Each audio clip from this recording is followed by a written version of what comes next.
You wouldn't think it looked so silly if it were 72 times bigger.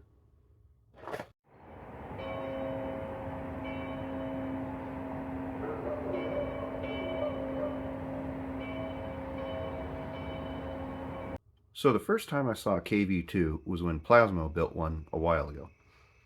I didn't know that anyone had actually built such a goofy looking tank, and at first I thought it was one of those World War Toons tanks from Meng.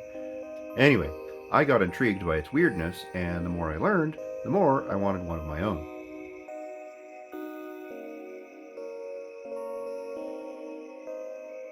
So out of the box, it looks like a fine kit. There are many details that could be better, but it is a 72 scale tank after all. Even still, I think I'll try to improve one or two things.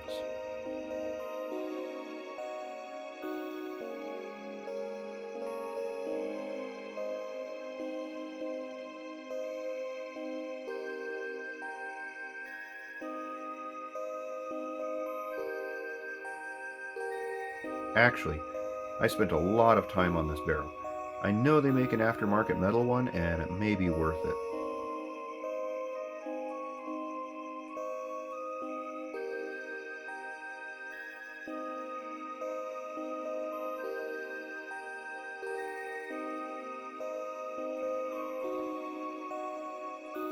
Here I'm trying to replicate the rifling in the barrel. I'm not sure how effective it is, but it makes me feel good.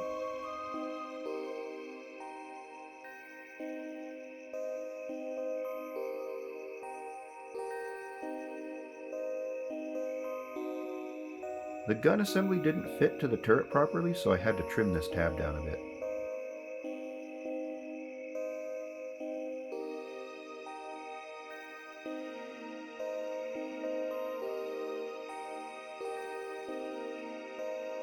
So here I'm going to try a technique to mimic weld lines. Arc welders make those neat little C shapes as they weld, so I'm weakening the plastic with extra thin and using this brass rod to puddle up the plastic in a similar pattern. It's kind of fun once you get into it.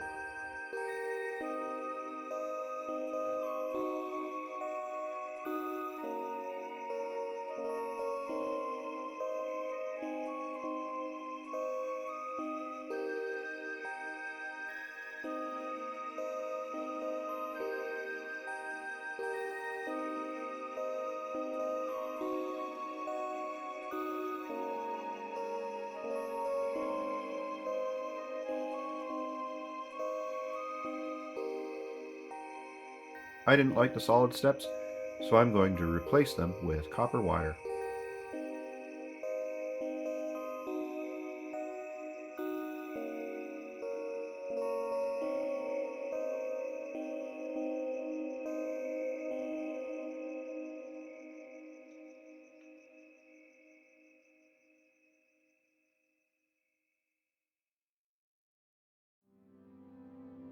And since I have the drill out, I'm just going to deepen those periscope holes.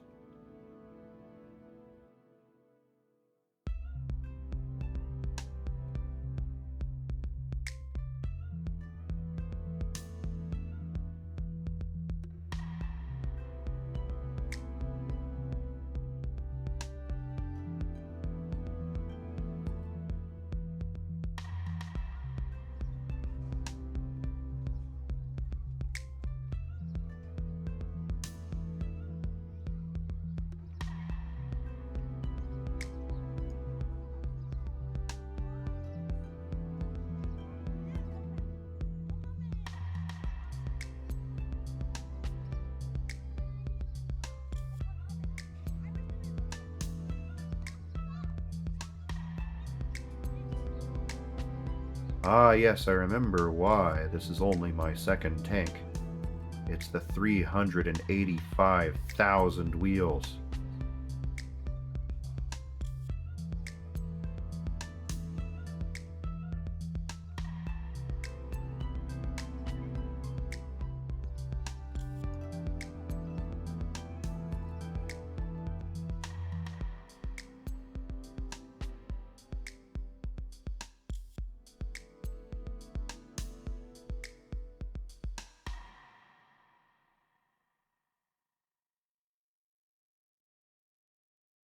So the instructions say that you can use plastic glue for the tracks. Maybe you can, but I couldn't.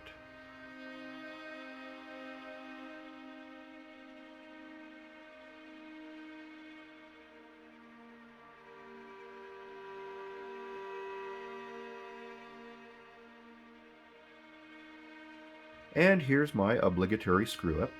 I think this is a tensioner or something. And anyway, I used the part for the wrong side. Oh well, at least I figure it out before the glue sets.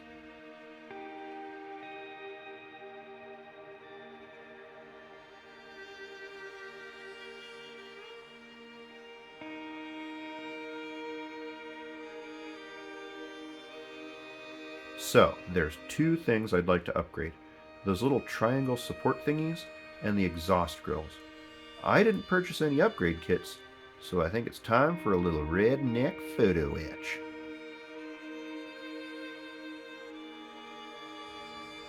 First off, get rid of this thick solid junk.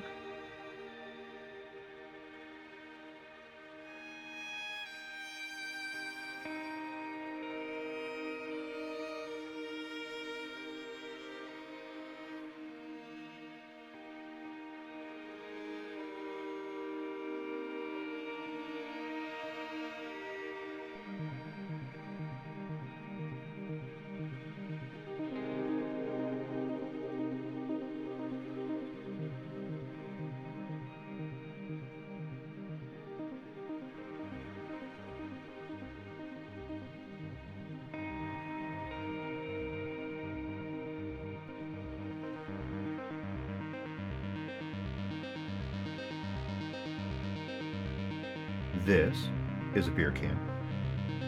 So I'm going to ruin this blade and use the scissors of my Swiss Army knife to cut some teensy strips out of this can to replace the doohickeys that I cut off the tank. I looked at some reference photos and my way is more realistic. I promise.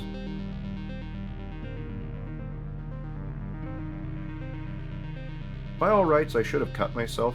If you try this, definitely be careful, as a cut from an old beer can probably isn't very healthy.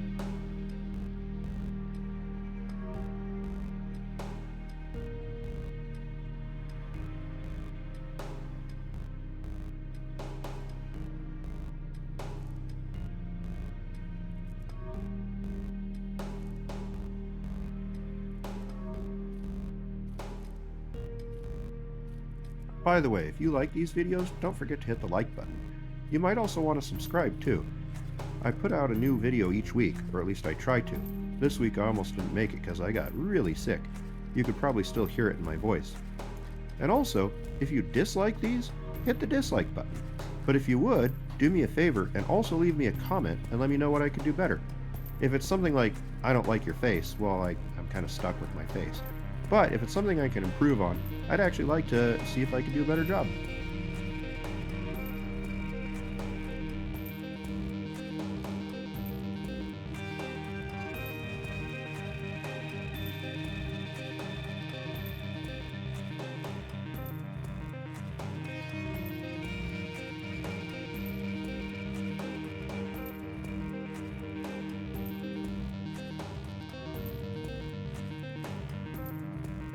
Now the issue is those exhausts.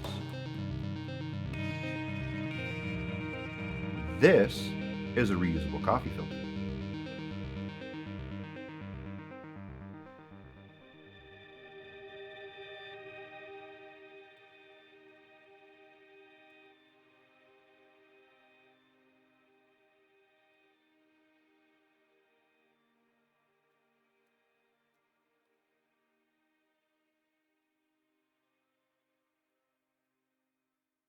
So I cut out the old plastic thing,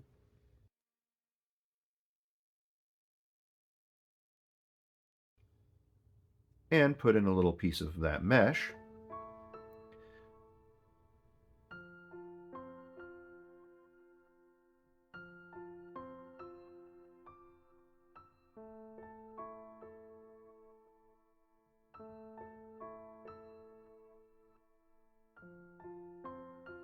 I originally was going to use copper wires for the straps, but they looked dumb, so I replaced them with little strips of tin foil.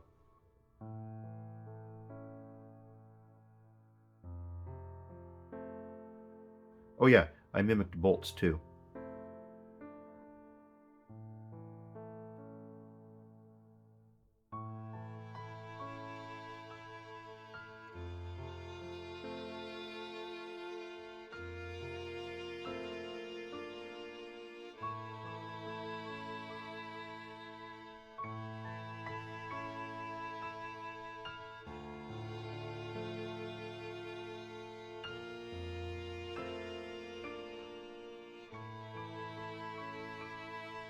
What do you think? I like mine better.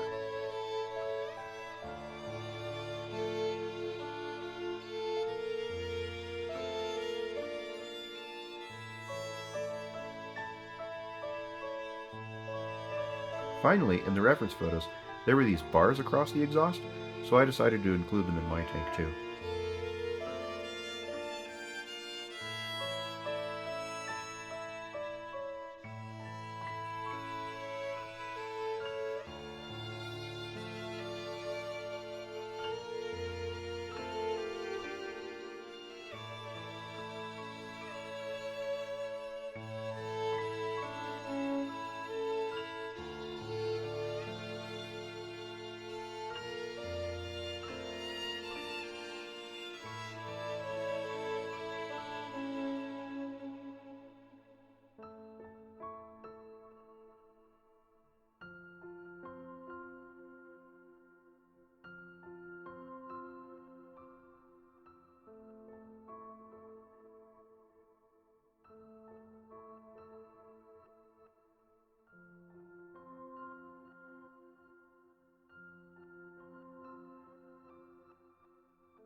Alright, so I ran out of primer, and I don't have a local model shop, but I do have a local game store.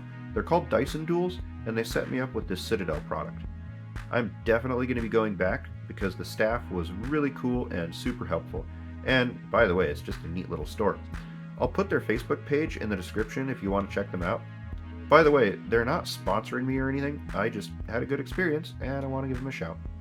I also don't have that unique Russian camo green, but I figured I could replicate it by lightening up some olive green.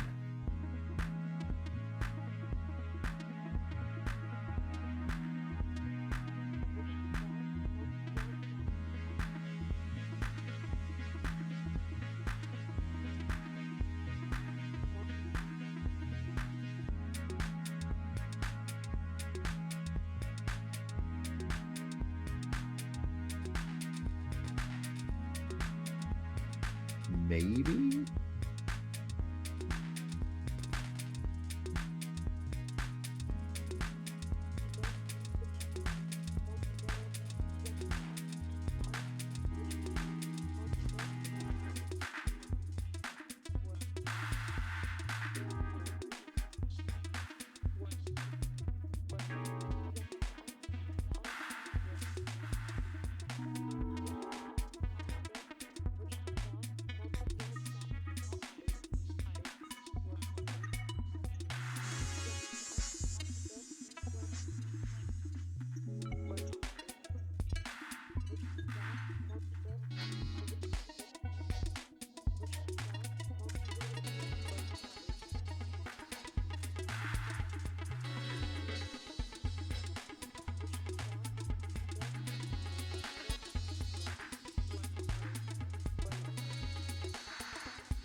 So the slogan in the provided decal says "Za Stalina," or maybe "Za Stalina," I don't know.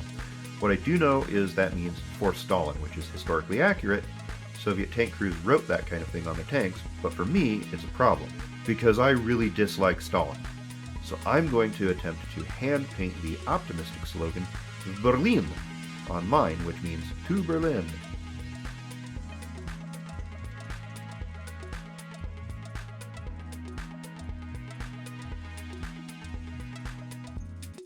I did a little practice run where no one will notice.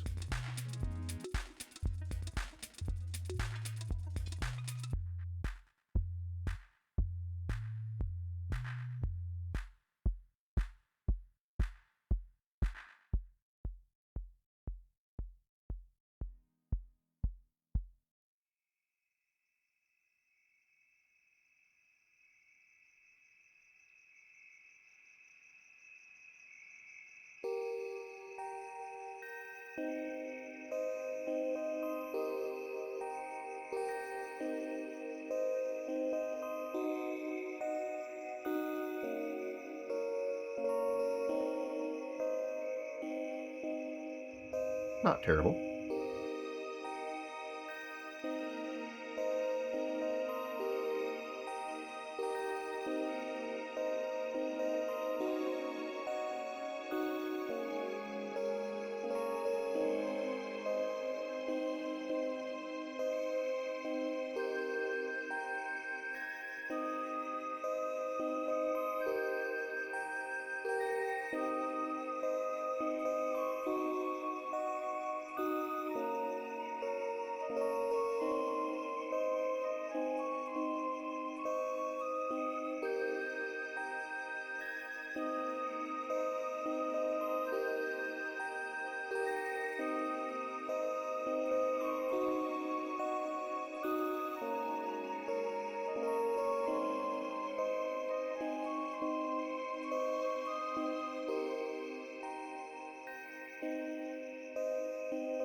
So I'm going to try a few things to make this tank look dusty.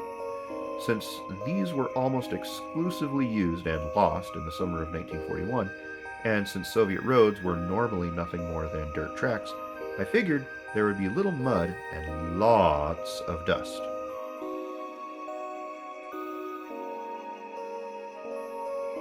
I meant for this initial wash to lay a foundation, but you'll see it came out a little too orange in the end. Luckily, I live in Nevada, and dust is something we have in abundance. So later on, I'll use some fine stuff I collected one day on a hike.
I had heard that you could use Windex as a pigment fixture, so I decided to test it out. And I will not be using Windex.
So I really liked the effect of my Nevada dust, but the matte varnish completely hid it. Oh well.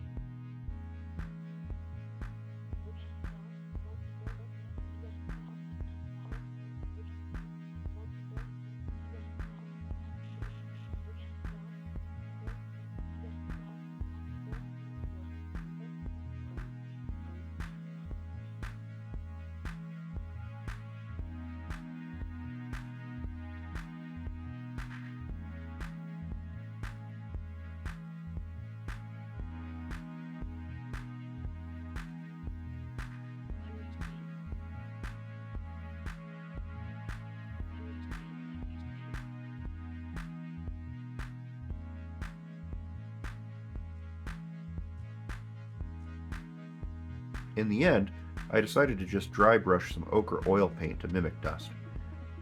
I may have overdone it in some spots, but oh well, I still think it turned out okay.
And after that last little detail, the tank is done.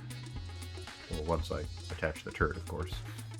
So, that's the end of it. I still think it's a goofy looking tank, but I actually have a lot more respect for it now. If you look up the KV-2, you'll probably run across a story where one of these monsters held up an entire German army group for an entire day.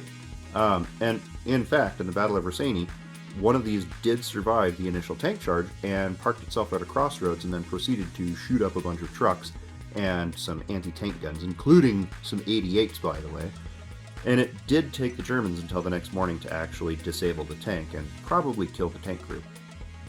Well, it's a cool story, but it may have actually been a KV-1, and although it did do some damage and no doubt was pretty disconcerting for the local German soldiers in the area, I don't think it's fair to say that the entire German army group was held up for the entire day. Maybe you could say so, or maybe even credit like a day and a half or two, if you include this tank's participation in the wild Soviet tank charge in the Battle of Versenyi, which, by the way, that battle is worth looking up itself. It's spelt weird, so just beware. Honestly, Field Marshal von Lieb, the commander, the German commander of the Army Group North, he actually halted his army for 2 days without any Soviet attacks at all later on. And so he's probably far more responsible for halting or holding up the German advance than a lone KV-2. But I think one thing that people don't really tend to realize or consider or understand as much about World War II that maybe they ought to is how near run a thing it actually was. Seriously, from 1940 all the way to at least 1942, the outcome was on a knife's edge. I might even push that to 43, to be honest with you. I've seen some YouTube history channels where folks will argue that Germany never had a chance, never could have done it. No matter what, Germany would have lost.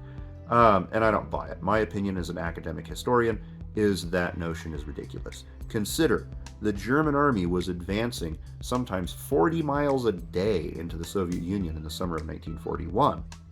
And in December, the Germans were like 35 miles away from Moscow. Now consider that plucky little KV-2, I say little, destroying a column of supply trucks and some AT weapons.